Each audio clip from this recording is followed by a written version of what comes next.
In this video, we will build Bayes' theorem from scratch. Priors, likelihoods, posteriors, the three ideas at the heart of Bayesian statistics. By the end, you will not just know the formula, you will understand where it comes from, what each piece means, and why it is one of the most powerful ideas in all of statistics. Here is a single question that Bayesian thinking answers. You start with some belief about the world, then you observe some data. How should you update your belief in light of that data? That is it. That is the whole game. Bayes' theorem is the precise mathematical rule for changing your mind when new evidence arises. Think about how natural this is. A doctor has a hunch about a diagnosis, runs a test, and revises the hunch. A detective suspects someone, finds a clue, and updates the suspicion. You think it might rain. You see dark clouds, and you grow more confident. In every case, a starting belief, new evidence, a revised belief. Bayes makes this exact. We will build it from nothing but the definition of conditional probability, and everything else will follow from there. No leaps, one step at a time. Let us begin. Everything starts with conditional probability. The probability of A given B, written P of A given B, is the probability that A happens, assuming we already know B happened. The definition is simple.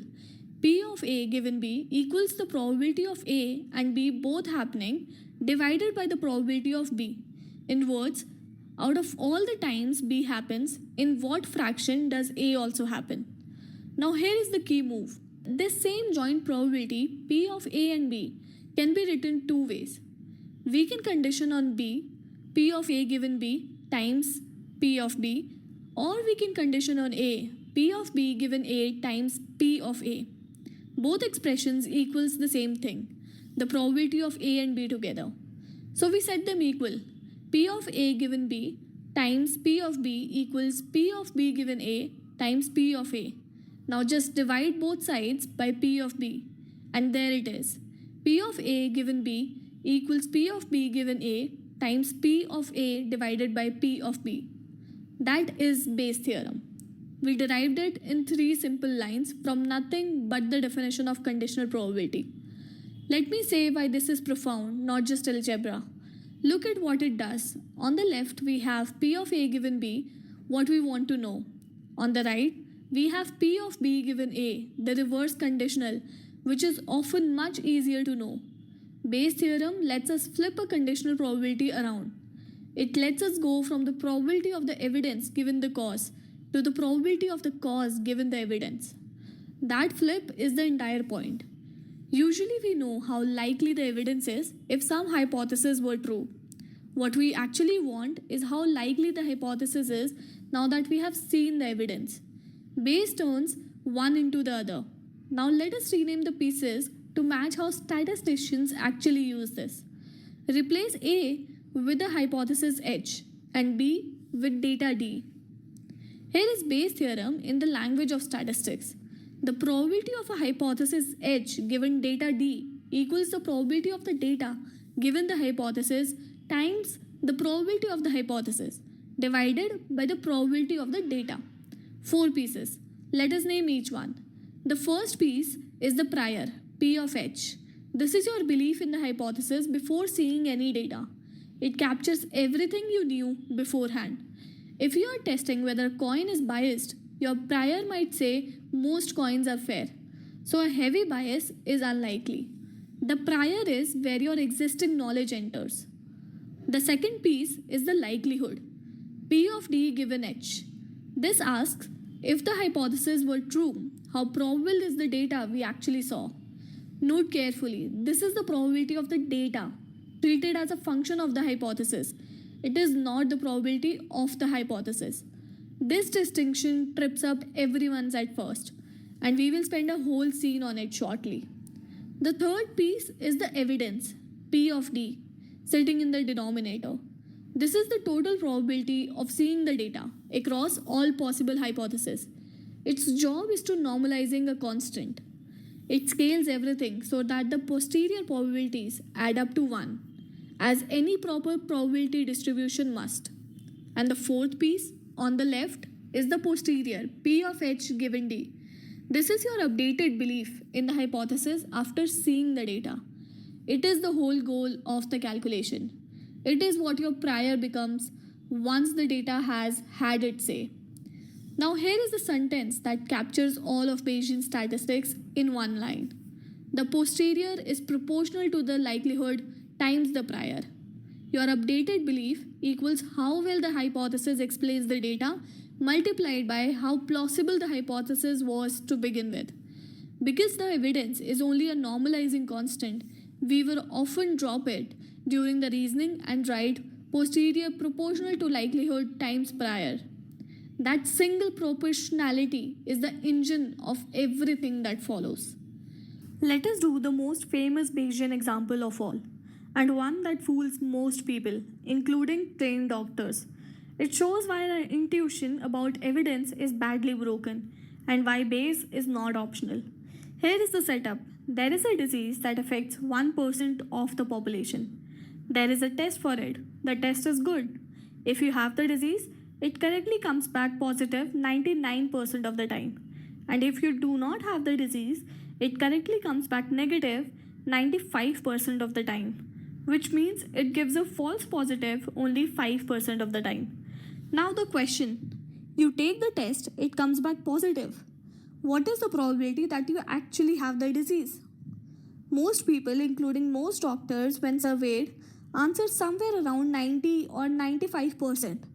The test is 99% accurate after all. Let us see what Bayes actually says. Let us set up the pieces. The prior P of disease is 0.01, the 1% prevalence. The likelihood of a positive test given disease is 0.99. We also need the probability of a positive test if you do not have the disease, which is the 5% false positive rate, 0.05. Now the evidence, the total probability of a positive test. A positive can come from two sources. From a sick person testing positive, that is 0.99 times 0.01, which is 0.0099, or from a healthy person falsely testing positive, that is 0.05 times 0.99, which is 0.0495. Add them. The total probability of a positive test is 0.0594. Now apply Bayes. The posterior, the probability of a disease given a positive test, equals the likelihood times the prior over the evidence.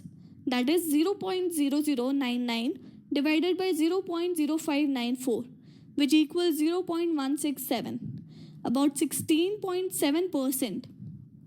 Read that again. Even after a positive result on a 99% accurate test, there is only about 17% chance you actually have the disease. Not 90%, 17. Why? Because the disease is rare. Let me make it concrete with natural frequencies, which is how our brains actually understand this. Picture 10,000 people. 100 of them have the disease. Of those 100, 99 test positive. Now the other 9,900 are healthy. But 5% of them, that is 495 people, also test positive, falsely. So among everyone who tests positive, we have 99 truly sick plus 495 falsely flagged. 99 out of 594 is about 17%. The false positives from the huge healthy group swarm the true positives from the tiny sick group. This is the Bayes rate fallacy.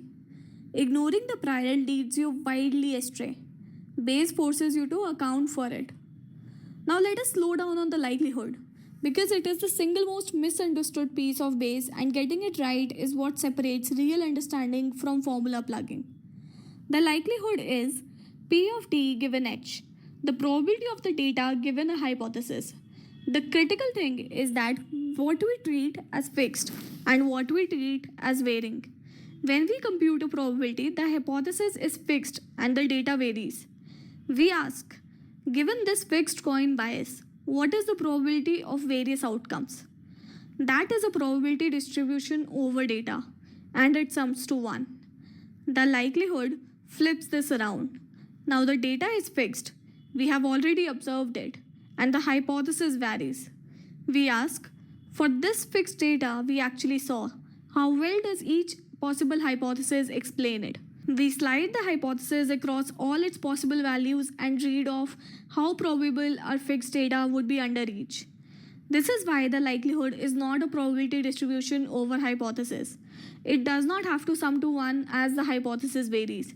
It is a function, the likelihood function, that scores each hypothesis by how well it predicts the data we have in hand. A quick example. Suppose we flip a coin 10 times and see 8 heads. For a hypothesis that the coin is fair, by 0.5, the probability of getting 8 heads is moderate. For a hypothesis that the bias is 0.8, the probability of 8 heads is higher. This hypothesis explains the data better.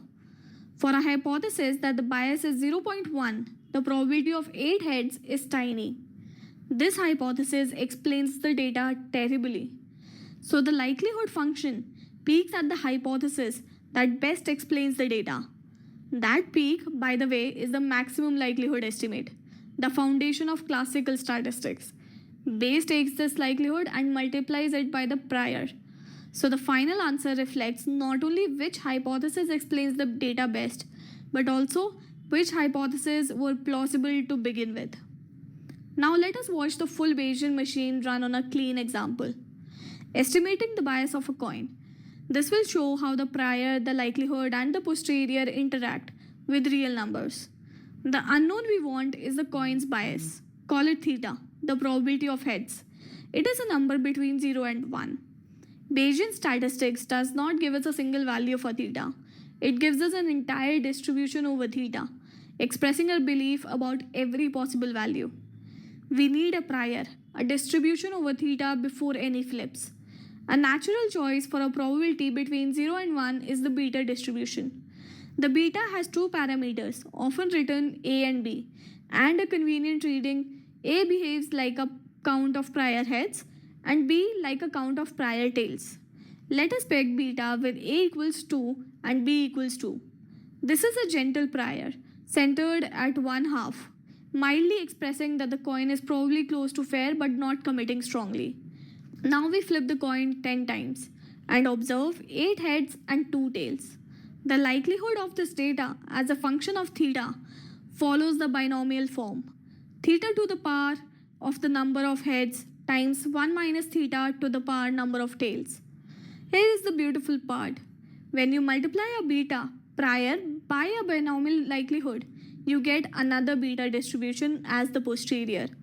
The prior and likelihood fit together so cleanly that the math stays in the same family. This is called conjugacy, and the beta is the conjugate prior for the binomial. The update rule could not be simpler. The posterior is beta with parameters A plus the number of heads and B plus the number of tails. We started with beta 2, 2. We saw 8 heads and 2 tails. So the posterior is beta of 2 plus 8 and 2 plus 2, that is beta of 10 and 4. Let us read off the numbers. The prior mean was over A plus B. 2 over 4, 0.5. Exactly fair as we choose. The posterior mean is 10 over 10 plus 4. 10 over 14, about 0.714. Our belief has moved from 1/2 up towards 0.7, pulled by the data. Now compare. The pure maximum likelihood estimate, just the data ignoring the prior, would be 8 heads over 10 flips, 0.8. The Bayesian posterior mean is 0.714. It sits between the prior's 0.5 and the data's 0.8. That is the prior pulling the estimate back toward fairness, refusing to fully believe a strong bias from only 10 flips. With more data, the likelihood would dominate and the posterior would march toward the true value, leaving the prior behind. And the loveliest property of all, Bayesian updating is sequential. You can feed the flips one at a time, updating the posterior after each or all at once in a batch. The final posterior is identical either way.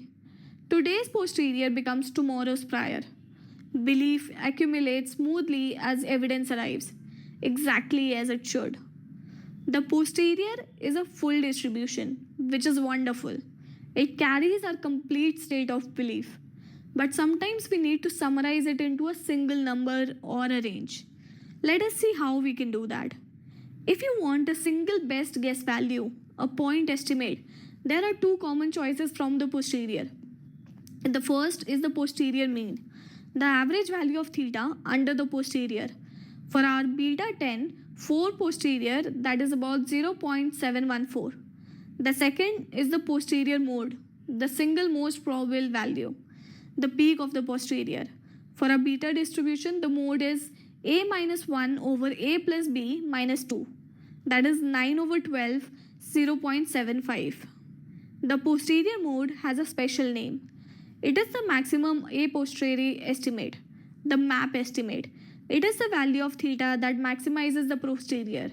And here is a lovely connection. Since the posterior is proportional to the likelihood times the prior, the MAP estimate is what you get when you maximize likelihood times prior, whereas the maximum likelihood estimate maximizes the likelihood alone. So MAP is just MLE with the prior included. If your prior is flat, totally uninformative, MAP and MLE coincide exactly. If instead of a single number, you want a range, the posterior gives you a credible interval. A 95% credible interval is a range of theta values that contain 95% of the posterior probability. And this is where Bayesian reasoning is so refreshingly intuitive. A Bayesian 95% credible interval means exactly what you wish it meant. There is a 95% probability that theta lies in this interval given the data. Compare this to the classical confidence interval, which has a famously slippery interpretation about repeated sampling and does not let you say the probability of parameter is in the interval is 95%. The Bayesian credible interval lets you say precisely that. The probability statement is about the parameter, which is what everyone actually wants. So from one posterior distribution, you can extract the best estimate, mean or map, and an honest interval that quantifies your uncertainty. You do not just get an answer, you get a calibrated statement of how sure you are. The most common objection to Bayesian statistics is about the prior. Critics say it is subjective. You're putting your personal beliefs into the math, so the answer is not objective. Let us address this head on, because the objection misunderstands what the prior does. First, the prior is how you incorporate genuine existing knowledge, and ignoring real knowledge is not more objective, it is just wasteful. In the medical test, the 1% prevalence was a prior. Ignoring it gave the absurd 90% answer. The prior was not biased, it was a crucial, true fact about the world. Throwing it away made the answer worse, not more neutral. Second, the influence of the prior fades as data accumulates. We saw this with the coin. With 10 flips, the prior noticeably pulled the estimate. With 10,000 flips, the prior would be irrelevant. The data would completely dominate. A prior is loudest exactly when data is scarce, which is precisely when you most need to lean on prior knowledge. Third, when you genuinely have no prior knowledge, you can choose an uninformative prior. For instance, a flat prior that treats all values as equally likely. With a flat prior, the posterior becomes proportional to the likelihood alone, and the Bayesian answer lines up with the classical maximum likelihood answer. So the classical result is just a special case of the Bayesian one with a flat prior. Fourth, every method has assumptions. Classical statistics makes plenty. The choice of estimator, the sampling model, the significance threshold. The Bayesian approach simply makes one of its assumptions. The prior, explicit and visible, where it can be examined and debated rather than hidden. Honesty about assumptions is a strength, not a weakness. So the prior is not a flaw to apologize for. It is the mechanism that lets you combine what you already know with what the data tells you. So where does this machinery actually show up? Once you know the shape of it, you start seeing it everywhere. Spam filters were one of the first big wins. A naive Bayes classifier treats the words in an email as data and computes the probability that the email is spam given those words. The prior being how common spam is, the likelihood being how often each word appears in spam versus normal email. A and B testing increasingly using Bayesian methods because a posterior lets you say something like there is 90% probability that version B is better than version A, which is exactly what a product manager wants to hear and exactly what a classical p value refuses to say. And a great deal of machine learning is Bayesian under the hood. The regularization in ridge and lasso regression, for instance, turns out to be exactly map estimation with a particular prior. The penalty term is a prior in disguise. Different surface, same engine every time. A belief, some data, a likelihood, and an updated belief. Email, blood test, web experiment, or even neural network, it is always the same four pieces. Now, here is everything on one card to screenshot: the theorem, the four pieces, the workflow, and how to read a posterior. And keep the one number that matters most in view. A positive result on a 99% accurate test for a 1% disease still means only a 17% chance of being sick. That is the prior doing its job. So, one idea to carry away: the posterior is proportional to the likelihood times the prior. Your updated belief is how well a hypothesis explains the data, weighed by how plausible it was to begin with. Everything else in this video was just that sentence, made precise.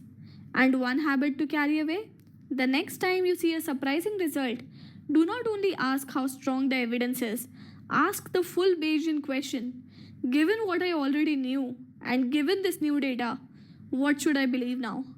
That single question will make you a sharper thinker than almost any other tools in statistics.